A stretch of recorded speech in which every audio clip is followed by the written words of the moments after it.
परवा दिवशी त्या कामात व्यत्यय आणला म्हणून काही लोकांवर गुन्हे दाखल झाले, प्रशासनानेच केले, तर त्यांना अजूनपर्यंत अटक नाही.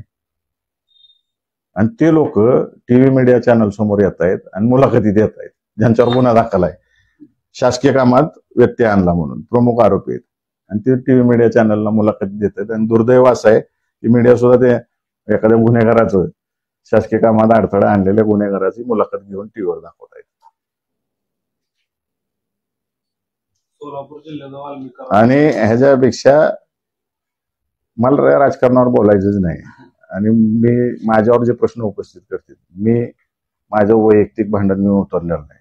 मी सर्वसामान्य जनतेचं, आणि मेन म्हणजे जनतेच्या टॅक्स मधून जे गव्हर्नमेंट चालते त्या गव्हर्नमेंटच्या शासकीय मालमत्तेतून चोरी झालेले हे पुराव्यासहित बोललेलं आहे. मी मोकळ्यात कुणाच्या बाबतीत बोललेलं नाही. आणि जर IPS अधिकाऱ्यांवर दबाव आणत असतील तर हे शिवरायांचं राज्य कसं म्हणायचं? जेणे गुन्हे दबाव आणला त्यांना विचारा नाही. हे सगळे प्रश्न तुम्ही आम्हाला प्रश्न विचारायला लागले. आम्ही मुद्दे उपस्थित केलेले, राज्य आम्ही करत नाही, जे राज्य करते त्यांना प्रश्न विचारायला सोडून तुम्ही आमच्या पत्रकार मंडळी तुम्ही आम्हालाच प्रश्न विचारायला लागला. हे दुर्दैव आहे. त्यांना प्रश्न विचारा ना तुम्ही. आणि ज्यांना ज्यांना माझ्यावर आक्षेप आहे बिनधास्त करावेत, जे जे आरोप करायचे आहेत ते करावेत. मी कायद्यानंच उत्तरं देणार, तोंडी उत्तरं अजिबात देणार नाही.